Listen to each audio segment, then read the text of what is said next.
Friends మీకు ఈ video నచ్చితే లైక్ చేయండి, సబ్స్క్రైబ్ చేయండి. భూమి స్టేషన్కి వచ్చి ఇక గంగారు ఏ తప్పు చేయలేదు, ప్లీజ్ వదిలేయండి అని చెప్తూ ఉంటుంది. దాంతో నయనికి కోపం వస్తూ ఉంటుంది. అసలు నువ్వేం మనిషివి భూమి, మీ నాన్నని చంపిన వాడిని ఇలా వెనకేసుకొని వస్తున్నావు, నువ్వు మీ నాన్న కూతురువేనా అని నయని అరుస్తూ ఉంటుంది.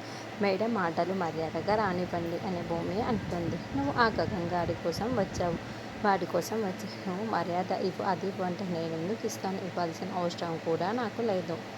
మంచి నీళ్ళు మర్యాద ఇస్తాను అనుకుంటున్నావా అని నయని అంటుంది.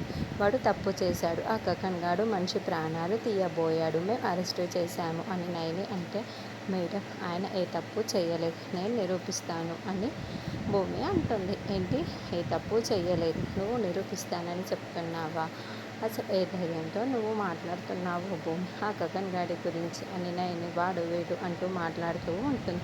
చూడండి మేడం, మనసిచ్చిన దానిలా కాకుండా ఒక మనిషిలా మాట్లాడుతున్నాను.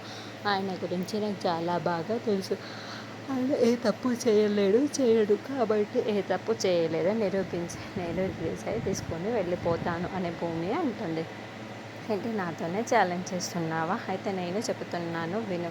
నేను ఆ గగన్ గాడు హత్య చేయబోయాడు, మర్డర్ అటెంప్ట్ చేయబోయాడు నేను నిరూపిస్తాను. అప్పుడు నీ కన్నీళ్ళతో నాకు కాళ్ళు కలుగుతావా, నా కాళ్ళు పట్టుకొని క్షమించమని అడుగుతావు. ఆ గగన్ దోషి అని నేను నిరూపిస్తాను అని నయని అంటే, సరే మేడం అది చూద్దాము.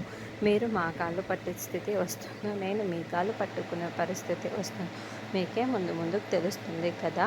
చూద్దాం మేడం, చూద్దాం, అలాగే చూద్దాం. గగన్ గారు ఏ తప్పు చేయలేదని నేను నిరూపిస్తాను, మీరు సాక్ష్యాలు చూపిస్తానని నేను చెప్తున్నాను. ఎవరు గెలుస్తారో అప్పుడు చూద్దాం అని భూమి చాలా ఛాలెంజ్ చేస్తూ గగన్ అక్కడే కూర్చుని ఇదంతా వింటూ ఉంటాడు. ఇంతకుముందు భూమిని విడిపించడం కోసం గగన్ కష్టపడ్డాడు, ఇప్పుడు గగన్ని విడిపించడం కోసం భూమి ఎలా కష్టపడి రిలీజ్ చేస్తుంది అంది మనం నెక్స్ట్ ఎపిసోడ్లో చూద్దాం.